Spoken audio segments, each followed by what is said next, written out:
Alright guys, my name is Shervin. Welcome to my channel. In this video, we're going to take a look at a brand new card from Scotiabank that just came out. It's called the Scotiabank Passport Visa Infinite Privilege Card. Now, for those of you who watch this channel regularly, you know that I've highly recommended the Scotiabank Passport Visa Infinite Card, the one without the privilege. I've highly recommended it in the past, and it's one of the best credit cards in Canada. It gets you so many great perks at such an affordable price of just $150 a year. But this card, it might be even better, honestly. I mean, it is a lot more, to be fair. It is $600 a year, and definitely there's a lot of people who get turned off at that, and that's completely understandable. That's a lot of money to be paying for the annual fee of your card. But the real question is it worth the higher amount? Do you get enough more features? And honestly, it might just be. This card is looking great at first glance. There's so many good features, so many good additions, so many good upgrades. But yeah, let's just get right into it without any further ado. Now I'm going to jump over here on the page on Finley Wealth because they just break all the information down a lot nicer and easier to read. And also in addition to that, you can see right here, they're offering an additional $225 in cash if you get this card through them. So if you're looking to get this card, that's definitely the best way to do it so that you can get that additional $225 as well. I always leave a link in the description down below, by the way. Or if you use that link, you'd be supporting the channel in the meantime, which I always appreciate, but you'd also get this amazing offer as well. But let's go through all the information about the card. So right away, you can see that the welcome bonus is super high. You can get up to 80,000 points in sign-up bonus, which these are scene points, which basically means that you can get basically 1 cent per point when you're redeeming it toward most things, whether it's travel, entertainment, groceries, restaurants, whatever. So basically that 80,000 bonus points is in effect $800 in cash value. And how can you get that? You get 30,000 if you spend at least $3,000 in the first 3 months of having the card. You get an additional 30,000 if you spend at least $2,000 in your first 6 months.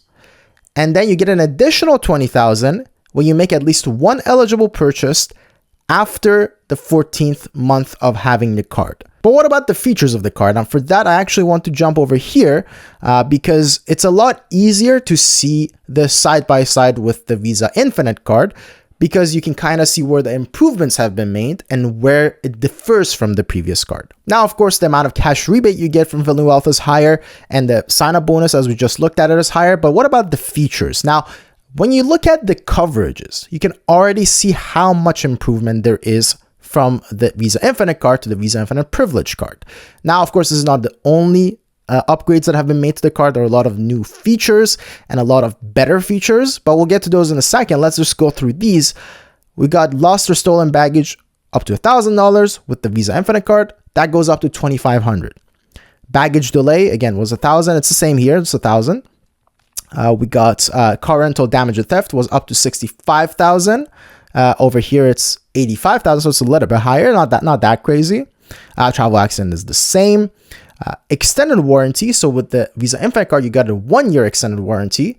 With the Infinite Privilege card, you get a 2-year extended warranty. So it's double. And again, most cases, if you like buy a new laptop or whatever, the shop that you're buying from already gives you maybe like 6 months or a year of warranty. So if they give a year of warranty and you get 2 years from the Infinite Privilege card, that's 3 years in total, which is pretty good. There's purchase protection. Again, it was 90 days with the Visa Infinite card, 3 months. It's 180 days with the Visa Infinite Privilege card. That's 6 months. 6 months for basically anything you buy. If there's accidental damage or theft, you're covered for those, which is pretty awesome. The hotel burglary insurance goes up from $1,000 to $2,500, so more than double. That's pretty good.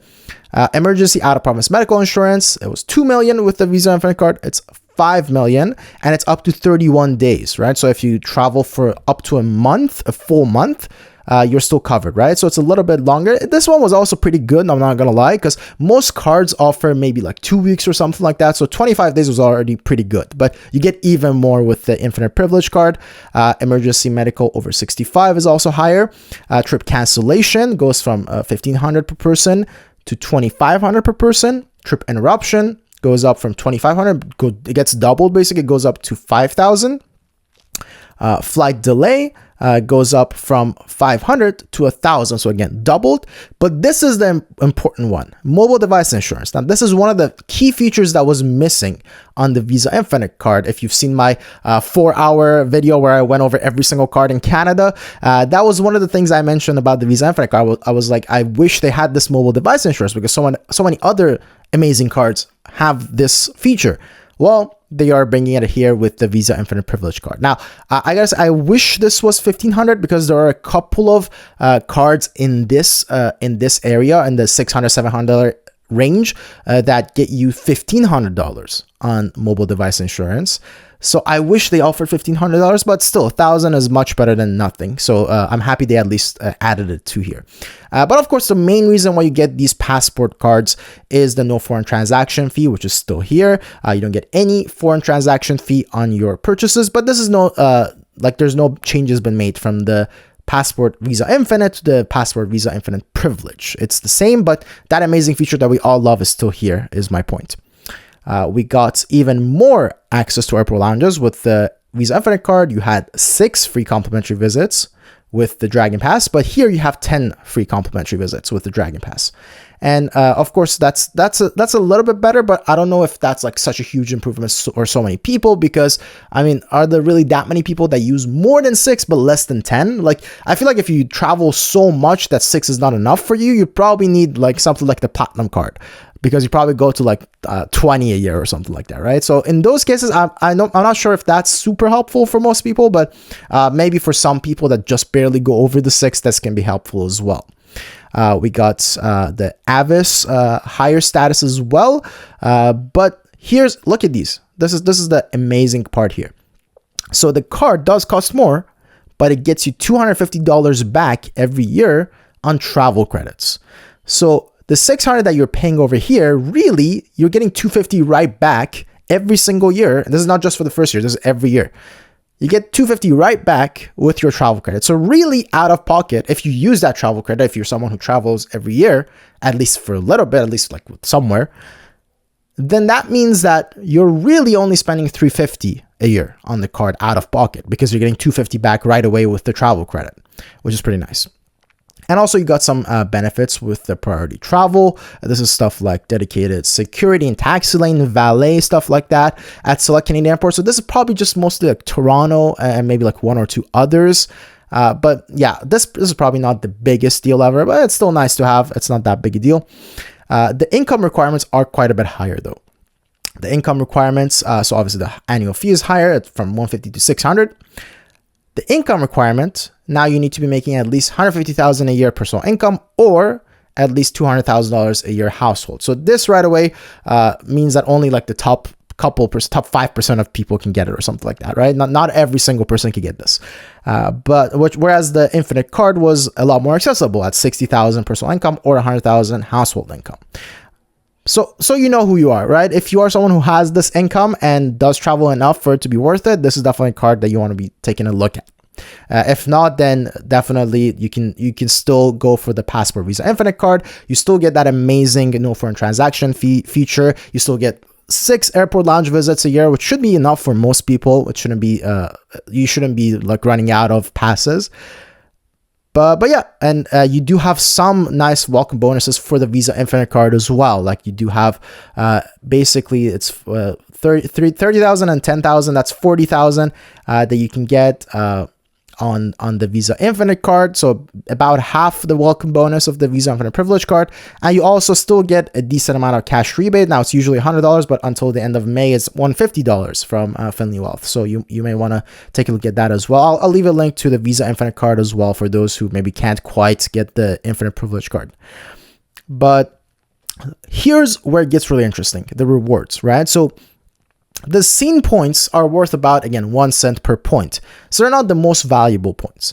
But if you get a lot of them, then they can still be like quite a bit of value, right? Now with the Visa Passport Visa Infinite card, you got 3 scene points for every dollar you spent at Safeway, Sawbuys, IGA. Again, like, do people really purchase enough at those places for this to be an amazing feature? Probably not. I mean, I'm sure someone out there buys everything they have from Safeway. So for those people, I guess it's good. But for everyone else, this one, the 3 scene points per dollar spent, it doesn't really apply for most people, I don't think. Not to a major extent, at least. This is where the most of the points for this card would come from. It was 2 points per dollar spent on groceries, dining, and also stuff like transit and whatever. And you would also get 1 scene point for every dollar spent on everything else. So basically 2% value back on groceries, dining, digital entertainment, and transit, and 1% value back on everything else. Not super high. And again, that's one of the other areas where it's not super great at giving you rewards. But again, this is more of a feature card, right? This is the type of card you get for the no foreign transaction fee and also the airport lounges and stuff like that.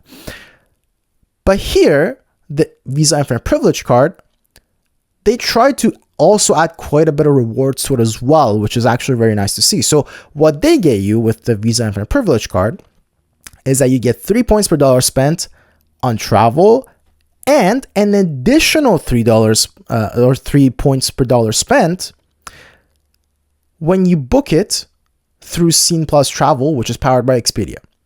So what does that mean? So that basically means that if you, let's say you purchase travel for, let's say $1,000, right? Now, if you buy that from an outside source, right? Let's say you get it from hotels.com or something. That basically means you get 3,000 points for that $1,000 purchase. But if you make that same booking through Scene Plus Travel, which is again powered by Expedia, so it's still a force to be reckoned with. There's still good deals there.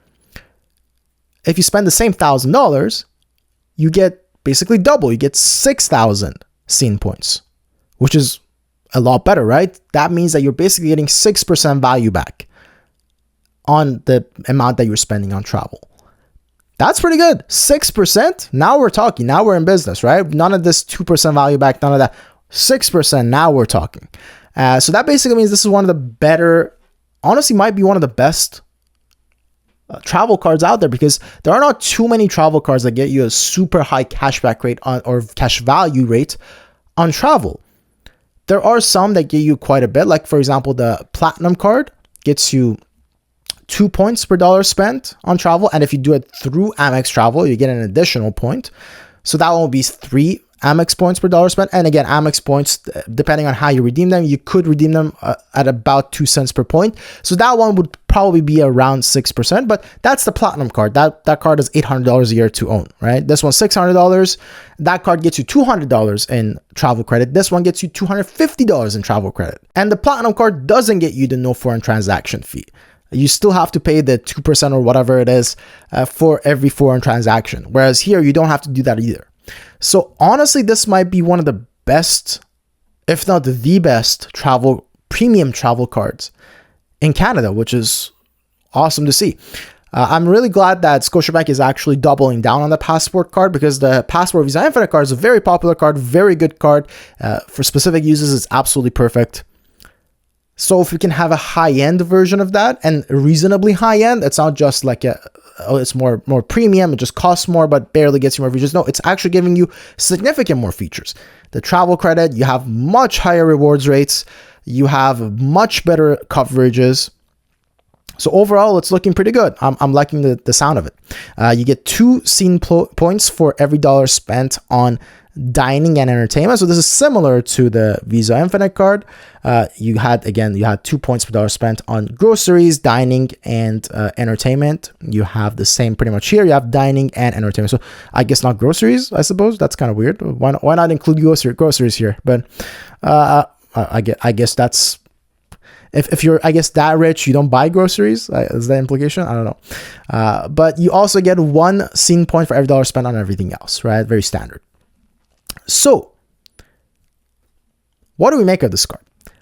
I really like it. I gotta say, I really like it. It's definitely not for everyone. I think for most people, if you do travel once in a while, if you don't travel, of course, don't look at these cards. But if you do travel once in a while, for most people, I think the Passport Visa Infinite card is still the better option, right? It's much more affordable. You still get a decent amount of sign-up bonus out of it. You still get a decent amount of cash rebate from like Finley Wealth or whatever. You still get a lot of coverages. Yes, it's not as much as the Visa Infinite Privilege card, but you do get a lot of them. I just wish they had the mobile device insurance. That's the only one that's really missing from the Visa Infinite card. But everything else, it looks pretty good. It's a very good card. But if you're someone who makes at least, I'm trying to find the minimum income requirement. Where was it? There it is. If you're someone who makes at least $150,000 personally a year, or at least $200,000 household a year, honestly, it might be better to just go with the Visa Infinite Privilege card. I mean, one, you get to have a much more high-end and nice card. Two, you get so much value, particularly with the rewards on travel. And again, if you're making that kind of income, you're probably traveling at least once in a while. You're getting so much value from that. You're getting the travel credit, which is basically offsetting a lot of the fee that you're paying. You have a much higher sign-up bonus. You also have a much higher, or not much higher, but quite a bit higher cash rebate from third parties like Finley Wealth. And you have so much better coverage. And overall, honestly, it might be worth it. I think it is worth it overall for those who have the minimum income requirements. Obviously, if you don't have these minimum income requirements, you can't even apply for the card. Even if you could, it's probably not a good idea, because if you're not making that much money, you probably want to go with the one that is more budget friendly. But if you are making above these amounts, $600 a year is not that big a deal for you, particularly when you get $250 back with the travel credit. So if you are someone who makes more than these, I think this is the one to go for. I think so. But that's about it for this video. Let me know if you want me to cover more Scotiabank cards. I'm thinking about doing a ranking just for the Scotiabank cards. Would that be something that you guys are interested in? Let me know in the comments down below. What do you think of this new Scotiabank Passport Visa Infinite Privilege card? Do you agree with me, people who make at least these personal income amounts? Do you agree that this is the better option for them? And of course, for everyone else, the regular Visa Infinite card.